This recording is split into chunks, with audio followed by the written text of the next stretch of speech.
Bem-vindos ao Debate. Hoje nós vamos mergulhar em um evento que, embora aconteça no microcosmo das quatro linhas, levanta uma questão estrutural fascinante e profunda sobre a governança no futebol brasileiro. É uma questão que reverbera muito além do campo. Exatamente. A recente demissão de Felipe Luiz do comando técnico do Flamengo, agora neste turbulento mês de março de 2026, abriu uma discussão que vai muito além dos resultados de domingo ou das táticas de jogo. O nosso debate se centraliza em uma pergunta fundamental.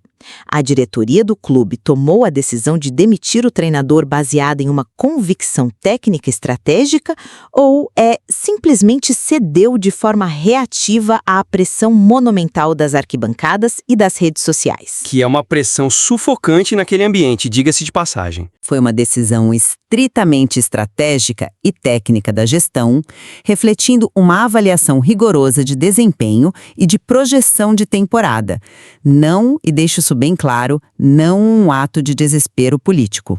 E eu vou argumentar na direção oposta. A minha perspectiva é de que essa decisão foi essencialmente política. Uma clássica manobra de sobrevivência. A diretoria transformou o treinador em um bode expiatório, um escudo calculado para blindar a própria gestão e apaziguar a fúria imediata da torcida. Certo. Mais do que um caso isolado, esse episódio é o sintoma de um problema sistêmico muito maior sobre como as decisões são tomadas, ou melhor, como elas são terceirizadas em clubes de massa no Brasil. Para estabelecer minha posição, a gente precisa primeiro entender o nível de exigência de uma instituição com o peso e o orçamento do Flamengo atual. A saída do treinador reflete o rigor exigido em um clube que, francamente, não pode se contentar apenas com a sobrevivência no cargo ou com resultados marginais que camuflam problemas estruturais. Mas os resultados, mesmo apertados, estavam vindo no estadual. Sim, é verdade, mas é fundamental apontar que mesmo com aquelas vitórias pontuais e apertadas que vimos nas últimas semanas, a cobrança interna por desempenho justificava plenamente uma mudança. A gestão moderna de futebol, incluindo o departamento liderado por José Botto, tem a obrigação de avaliar friamente o cenário. Eles olham para o processo, projetam tendências de queda e tomam decisões baseadas em convicções gerenciais sólidas, não em pânico. Discordo dessa leitura de frieza. Deixe-me apenas concluir o raciocínio. A pressão da torcida, claro que existe, é uma variável constante. Clubes populares convivem com ela diariamente.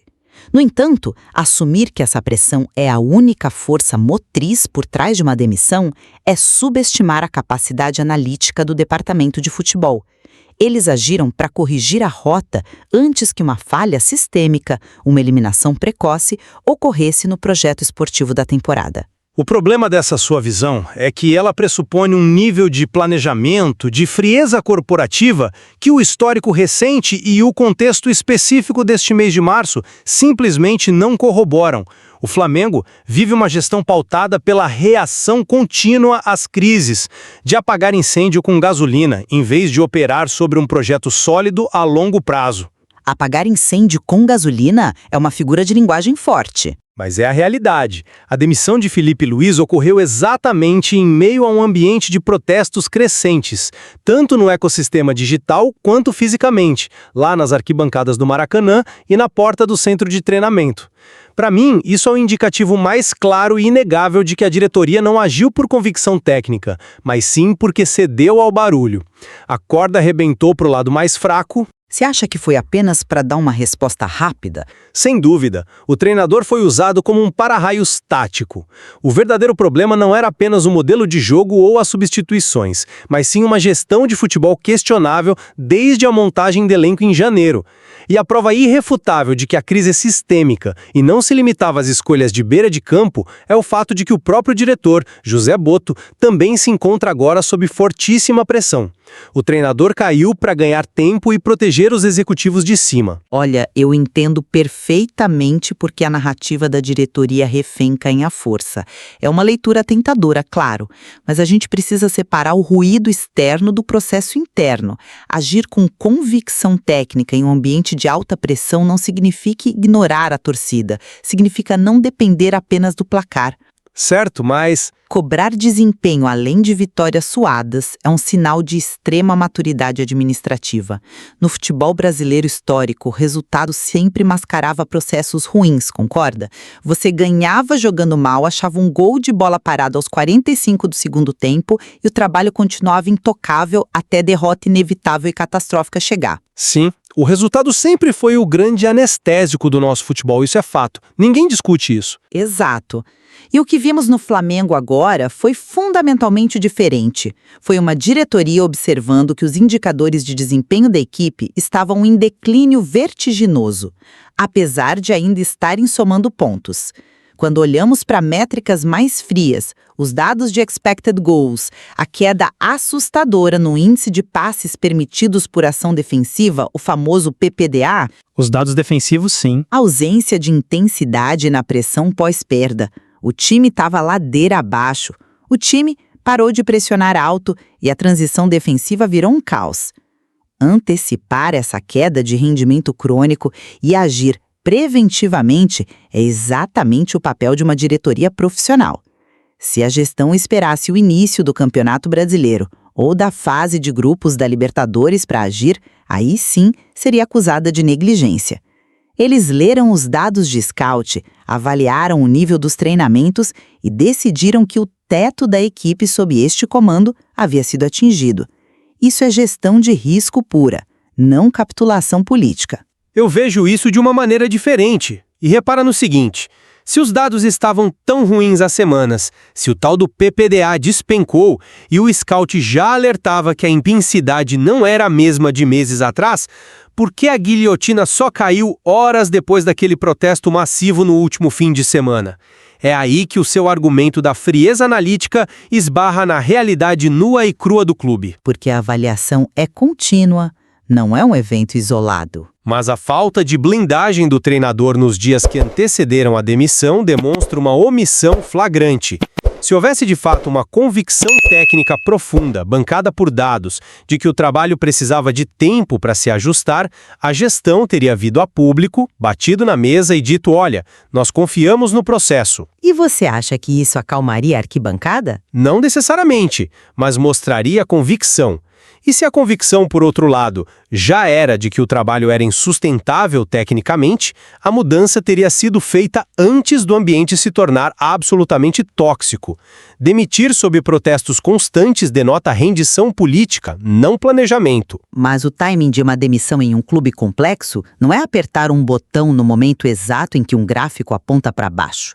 Envolve avaliação diária, envolve custo político. Demitir um profissional sob uma chuva de protestos constantes, com torcedores cobrando no aeroporto, denota rendição política pura. O processo decisório na prática não foi guiado pelas planilhas do Departamento de Análise de Desempenho, mas pelo termômetro do desgaste de imagem da própria diretoria. Quando o custo político de manter o treinador se tornou insuportável, maior do que o custo financeiro de rescindir o contrato, eles agiram. Isso não tem nada de planejamento preventivo. Esse é um ponto interessante, embora eu formulasse de maneira bem diferente. Esse seu ponto sobre o custo político é importante, mas acho que a gente precisa equilibrar essa balança. A influência da torcida em um clube como o Flamengo é monumental. Estamos falando da maior base de fãs do país. Dezenas de milhões de pessoas que consomem o produto, compram camisa, pagam ingresso. Que sustentam o clube. Exatamente. Geram as receitas que sustentam toda essa engrenagem milionária. Contudo, isso não significa que não haja uma estrutura de comando firme ou poderosa. Ouvir o descontentamento do cliente e do torcedor faz parte da governança de qualquer instituição gigantesca. O grande erro de análise aqui é assumir que o alinhamento temporário entre o desejo da arquibancada e a decisão da diretoria implica uma relação direta de submissão. ficou assim não implica submissão. A diretoria só agiu quando a corda apertou no pescoço deles. Não necessariamente. A diretoria pode chegar exatamente à mesma conclusão que a torcida, mas através de métodos e processos completamente diferentes. Sinto muito, mas eu simplesmente não compro essa ideia. Deixe-me dizer o porquê. Mas pense por um segundo. A arquibancada reage com emoção, com a paixão visceral, com a percepção visual imediata de um time que recua em vez de atacar. A diretoria chega à mesma conclusão de que o time está estagnado, mas através dos relatórios técnicos, das análises táticas, do feedback do dia a dia. A convergência dessas duas coisas não significa a perda de soberania.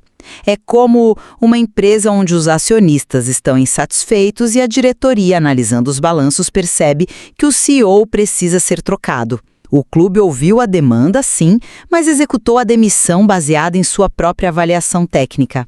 Sinceramente, essa analogia corporativa não cola na realidade do futebol brasileiro, muito menos num ambiente efervescente como esse.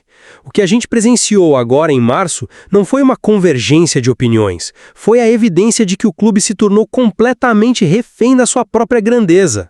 Refém é uma palavra muito pesada. Mas é a palavra certa. Se o termômetro para a estabilidade de um trabalho de campo se torna o nível de decibéis das vaias no Maracanã, ou o volume de hashtags pedindo a cabeça de fulano nas redes sociais, a viabilidade de qualquer projeto a longo prazo se torna impossível.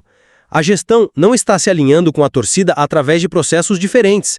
Ela está literalmente terceirizando a avaliação de desempenho para a massa apaixonada. É uma transferência covarde de responsabilidade. Terceirizar a avaliação. Olha, não estou convencida por essa linha de raciocínio, porque a diretoria tem profissionais altamente qualificados para isso. Podem ter, mas quem dá a palavra final obedece ao grito. O grande debate estrutural que este cenário nos provoca a fazer é o seguinte: um clube popular no Brasil consegue, de fato, blindar decisões impopulares? Consegue manter um técnico perdendo 3 partidas seguidas se os dados internos mostrarem que o time está criando mais chances que o adversário? A resposta, observando a queda do Filipe Luís, parece ser um sonoro não. É uma leitura pessimista do cenário. É uma leitura realista. O treinador aqui continua sendo aquele que invariavelmente paga a conta pela incapacidade de uma diretoria sustentar um projeto esportivo durante a primeira turbulência séria. Ao ceder dessa forma, a gestão estabelece um precedente perigoso. Quem realmente manda no clube, quem assina a rescisão, é quem grita mais alto na internet. Olha, eu discordo veementemente de que foi só uma questão de gritaria. E tem um fato crucial na estrutura desse evento que desmonta essa tese da terceirização de responsabilidade. O escrutínio atual não parou no treinador. Como assim? Se a diretoria quisesse apenas oferecer uma cabeça em uma bandeja de prata para acalmar a multidão, eles teriam demitido o técnico, divulgado uma nota oficial dizendo que o futebol mudaria de rumo e o departamento de futebol seguiria sua vida confortavelmente intocável. Mas o que está acontecendo agora? O diretor de futebol, José Botto, está sob uma pressão interna gigantesca. O trabalho dele está sendo avaliado e questionado rigorosamente pelos conselhos e pela presidência. E isso não prova exatamente o meu ponto? Pelo contrário, isso comprova que a diretoria não está simplesmente lavando as mãos. Há uma análise profunda e sistêmica de todo o departamento. As decisões estratégicas de montagem do elenco, o perfil das contratações recentes, o planejamento físico e tático para 2026, tudo isso entrou em revisão. Isso é, sim, demonstração de autorregulação e responsabilidade corporativa real no esporte. Entendo onde quer chegar, mas... O fato de a liderança do Botto estar na berlinda mostra que o clube entende que a responsabilidade é compartilhada e que as correções de rota podem e devem envolver a estrutura gerencial. Invalida completamente a tese de que o treinador foi apenas um sacrifício conveniente. A cobrança subiu de andar porque a avaliação técnica subiu de andar. Esse é um argumento convincente, confesso. Mas você já considerou a linha do tempo desse escrutínio sobre o Botto e o departamento de futebol? O que tem a linha do tempo? A cronologia derruba o seu raciocínio. O José Botto só passou a ser o alvo principal das críticas da torcida e dos conselheiros depois que o escudo principal caiu. Enquanto o treinador estava lá, na beira do gramado, dando coletiva a cada 3 dias, absorvendo todo o impacto das vaias e das cobranças diárias, o departamento de futebol operava com uma blindagem até confortável. A insatisfação parava na porta do vestiário. Com a demissão, a barragem de contenção se rompeu e a água, inevitavelmente, chegou aos andares de cima. Mas isso faz parte do fluxo natural de avaliação. O técnico é a linha de frente do projeto esportivo. Exato, mas isso levanta dúvida fundamental sobre a tal convicção. Será que a crise não era estrutural, de montagem de elenco desde janeiro, e a demissão do técnico agora, em março, foi apenas uma manobra ineficaz para ganhar mais 30 dias de paz? O fato da pressão ter engolido a direção tão rápido sugere fortemente que não há um projeto claro além da sobrevivência pura e simples. Eles reagiram à crise sacrificando a peça mais vulnerável. Mas a peça vulnerável era quem deveria extrair resultado desse elenco. Só que, como não há um diagnóstico técnico sustentável por trás de que tipo de futebol o clube quer jogar, que perfil de jogador precisa, a crise simplesmente mudou de endereço e foi bater na porta do diretor. A pergunta que não quer calar nos corredores do clube hoje é: o próximo técnico, seja ele quem for, vai ter paz para implementar alguma coisa? Se a mecânica de gestão é essa, pautada pelo humor da crise, o próximo treinador vai herdar exatamente a mesma guilhotina. É inegável que a cadeira de técnico ali é talvez a mais quente do continente. E o nível de pressão que envolve a posição no Flamengo atinge patamares atípicos até mesmo para os padrões dos gigantes europeus. Mas precisamos tentar observar isso pelas lentes da cobrança legítima por excelência e não só pela lente do caos. Cobrança legítima. Sim. Quando eu afirmo que a decisão teve um caráter de convicção técnica, não estou fingindo que o ambiente externo é um jardim de infância. Estou posicionando a gestão como uma entidade capaz de processar essa pressão colossal sem perder sua bússola analítica. O trabalho de campo, o dia a dia, a evolução tática foram avaliados. A conclusão fria foi de que a evolução da equipe não acompanhava de perto o investimento multimilionário feito e as expectativas estabelecidas para este momento do ano. Mas o Boto contratou os jogadores. E é por isso que o escrutínio pesado sobre o José Boto apenas reforça que o sarrafo do clube subiu, que eles estão buscando excelência em todas as camadas, não só na escalação de domingo. A governança moderna de futebol exige que você questione duramente seu diretor de futebol quando o produto final, entregue pelo treinador que ele contratou e sustenta, não atinge o patamar esperado. Isso não é caos, é cobrança. É operar dentro das margens de altíssima exigência de uma potência esportiva. O seu argumento de cobrança por excelência tropeça no fato de que o futebol brasileiro frequentemente opera na emoção pura, mascarada de análise técnica. O que a gente está analisando na essência desse episódio não é a busca por excelência, é o poder brutal das narrativas. Quando a torcida de massa decide que um ciclo acabou, a diretoria, que deveria ter a firmeza e os dados frios para contrariar a maré ou confirmá-la com embasamento, quase sempre opta pelo caminho de menor resistência política. Isso é uma capitulação. Menor resistência política, você diz? Sim. Pensa comigo. Se o problema detectado era de fato sistêmico, envolvendo um desequilíbrio na montagem do elenco, a falta de peças de reposição adequadas e o planejamento de pré-temporada chefiado pelo Boto, porque o primeiro, único e mais drástico movimento inicial é cortar a cabeça do treinador? Porque ele é o responsável direto por fazer essas peças renderem o máximo possível no curto prazo. Mas se as peças não encaixam no modelo, a culpa não é exclusiva dele. A resposta para essa demissão isolada inicial é o instinto puro de autopreservação da diretoria. O Clube Popular, por mais bilionário que seja hoje, não conseguiu blindar sua decisão da ira externa porque faltou convicção prévia lá em janeiro ou fevereiro para defender os próprios rumos do departamento. Faltou coragem para dizer: nós montamos esse elenco e o treinador precisa de tempo para ajustar. O episódio reforça o dogma mais antigo e cruel do nosso futebol. A bola pune quem erra o passe, mas quem assina a demissão é a arquibancada. Bom, nos aproximando da conclusão da nossa análise desse caso tão complexo de março de 2026, eu mantenho firme a minha leitura de que, sob o prisma da governança e da extrema exigência esportiva, o Flamengo operou dentro de suas prerrogativas de busca por performance. A demissão, embora claramente inserida em um caldeirão de paixões, vaias e protestos pesados, foi uma correção de rota fundamentada. É uma forma de ver as coisas. A gestão observou um teto de desempenho que não se rompia, avaliou a estagnação tática frente ao nível de cobrança do clube e tomou uma decisão cirúrgica, ainda que impopular para alguns defensores de processos mais longos. O fato de essa análise profunda não ter parado ali, estendendo-se agora aos processos internos de montagem de elenco liderados por José Botto, prova que o clube não está apenas reagindo politicamente para acalmar os ânimos. Eles estão tentando resolver um problema de performance estrutural que infelizmente exigia como passo inicial essa mudança dramática no comando técnico. Em contrapartida, eu reitero que este caso não é o exemplo de governança assertiva, mas o sintoma cristalino de uma gestão puramente reativa. A cronologia fria dos eventos demonstra que foram as arquibancadas e as redes sociais que ditaram o cronograma da instituição. O treinador pagou a conta isoladamente em um primeiro momento para servir de amortecedor, protegendo os executivos de uma crise que é, na sua raiz, uma falha brutal de planejamento e de convicção no próprio projeto esportivo. Entenda seu ponto.